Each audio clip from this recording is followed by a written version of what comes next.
थोदोक्सिगिदमक्ता थमोय सेंना यम नुंगाइतबा लay अदुगा आइना सरकार के थ्रुदा सिगी गिरिबा मसिगी पीस से याम थुना तवहनबा पामे अदुगा लैरिबा सिचुएशन सिदा आइना वारी वताई सनारगा एकोगी इसा इसा की मयुम मयुमदा लैरिबा एकोगी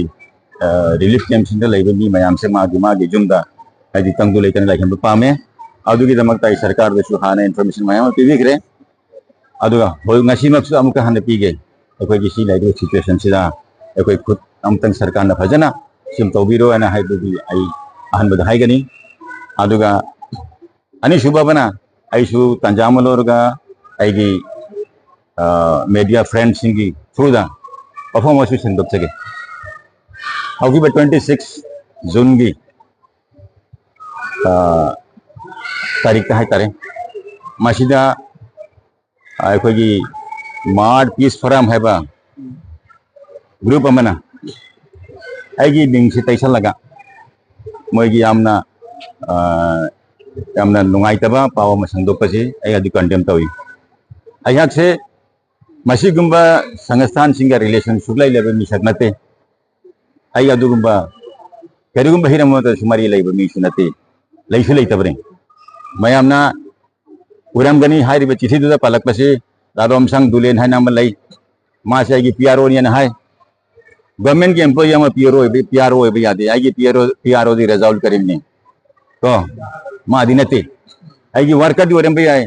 वर्कर सिदी मासु अते अतेसु मयामा आइगी बोट मयामा लाकपसु याव चतपसु याव अदुना आइगी सिगी हिरम सिदा मयामना पीरिबा स्टेटमेंट सिदी आरान बने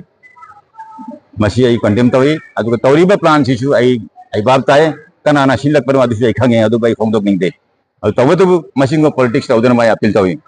मसीदा पॉलिटिक्स तौबदा अखोगी मिसिंग मिना थोपसु याय अतुप हिरम मयाम अमदसु कोई अशोक नंगबा याय अदुना हाइरिबा ग्रुप सिंगदा आइना रिक्वेस्ट तौजनिंग मते असिगुंबा डिस्कस तौबगी मोता आइगी फमिना से डिस्कस तौरजे तमद हांगो आई खुंगे एनी इवेंचुअलिटी आई फेस तौगेबा करिगुंबा आइगी असिगुंबा अशोब लेतारगदी एमोंद नोय पिनिंगबा दंडीदो आई हरा हरम या जाके आई समाज ये अबांग तौब मिसक नते अफब तौब पामबनी अफब नोक्ता इलेपी होजिकसु लेपी तुंगदसु लेपी सिद्री हो लेपनी दो साल हाय मकन मरवेना पगी जो हमने लेबे तोन वन सीएसओ सिन हाय तारे मरवेना लेबे सिन नम युम मई चाइ लुम कोन कोन तरह थावे यंग सिन दिया बिकी तोन मई पेन लेबे कोन लेबे सी मता का के आइदी यंग दो लेते होय खुन खुन द संग दब याय खुन द संग दब सिचु एकोइसु सिक्योरिटी खरा लैप्सब मतांग लाई एकोइबु नुमसिबा मी नुमसिदबसु मी लाई अदुना सिक्योरिटी की सिचुएशन सिदा आइगी सिक्योरिटी सिदी सामना हैबदा मैतै मसान अनंबने अदुना सोम की चिंगी साइट सकप मतमदा मसीदसु आइदी एनी इवेंचुअलिटी अम थोय हैबे लेते थोप तारगदी आइगी सिक्योरिटी पुरगा आइना असुम मनुंदा लमदाई खुनो खंगदे अमा खंगदे आइना जुम्माई चकपदु येंगबो मतमदा चतप मतमदा लंबी लमहांगदा थोदोक वाथोक थोय हनिंग लेते अदुबु आइगी मी थारगा लोइन पावलोबनी सिसि आइगी मीसिंग हौखिबा अहानबा नुमित मतदा अखोइगी बॉम्ब ब्लास्ट तौरगा दुकान दा बॉम्ब ब्लास्ट सम तौबो नुमित दुमतदा आइगी मी थाबनी आइगी जितेन थाय ओजा सामोल थाय अदुगा लोइना इमा इवेन तरा मंगा मुक थाय इमुंग दुदे यंगले अदुगा मोइगी अवाबो रुपा लिसिंग तरा मसु पांगबिरे अदुदा मोइदा हाइबरी यानी नै दरकार ताबदंगदा पाउपिरो अदु बेंगोंदा पाउपिदे पाउपिबगे महत्ता आई चेने हने मी फेस द फोमिंग असिगुम नुंगाइ तबे यम लाई अदु को हरि सा हरि यावना कई कई वाम ने पेस काय रे सिगी मतांग ता माइके दिगी पेस हंदलना बकरी गई सेटिंग आईगी पीस की हंदलना बा एसपी जहां रगा वो तो कमिटी में सेम करे कमिटी की नहान मीटिंग में बताओ रे नसीसु मम्मी तो निंसिन देने का होरे नहीं आई रिकंसिलिएशन फॉरम आजो के नोनी कोई की जातियां नहीं आउदे सामने है बदा मैते यान कुकी आउदबा ग्रुप नहीं सेमी से कोई मैया कुन बचत पे याब ग्रुप ने आजु के ग्रुप तो इंगासी मीटिंग लाई पुंग 12 मखाइदा एसपी ऑफिस ता आदुदा कोई फाइनल तौगनी करम हाइन तौना कोई स्टेप लोखत सिगी हाबदो आदु आई मयामदा आई लोबो मतुंग दा हाजगे होजिक मति करी तौनी हाबदु मति हाइबंग नमद्रे आदु आई लेवल देखो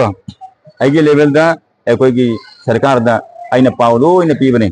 हौबन मितगी ngasi फावबदा एमोन ददी आदुगी लैप्स लाइते मरकना बदा हजि फावदा सिक्योरिटी फोर्स है तारे को ले ना बड़ा छात्रों को मई थाबा अदगी मई कप्शन बदन तौरेबा अदु सी मताल करी मींस आदा मगोइना सिक्योरिटी फोर्स सेंट्रल फोर्स भी ले रहे अतोपा स्टेट फोर्स खदन भी हाजी फोर्स खदन भी देबा अदो मसी मता कई नदी अदुगिदी स्टेट फोर्स सिदी कोई सरकार ऑलरेडी हाई है थजननबा अदु चटपति चटबदु करिगिनो आई एसपी हंगे अखोई जिरीबांगी पी जिरीबांग द पीस कायरक्पसे तांग तरुक्तनी खरा हाय अदगी तांग अतोपसिदुम मिनि मेंशन तोगले सायो एसएम एमएलए मोइना तांग क्यादगी जिरीबांग पीस कायरक्पनी ना लोगे अदुगिदो पीस काय सिदी आई मक्ति होजिकती एग्जैक्ट डेट मक्ति हाय बनुआई रोय तो एकोगी लाप्सेस खरा लै लाप्सेस सिंसे आई कनमसे थमजगे ऐसे आईगिसु असोइबसे आइसु खरा येंग दरकार होय मीगिसु असोइ मयाम लेरि अदुबु सी तारीख हाबदो तांग तरुक्ता यामना अचौब थौदक थोपदुदि अखोइसु नुगाइते मयाम हायबदु तांग तरुक्ता दुम हौरे हाबदो अदुसु आई अदुगिदि आई सपोर्ट लै तांग तरुक्ता हौरे हाबदो अदुइ ममांगी बुदि थोइसिदि एखोइना नेगोशिएशन तौबदि टेबल द मयाम फाम लैरे तो मरु ngasi beje se beje ke me la sa ya ke kari pa pa na me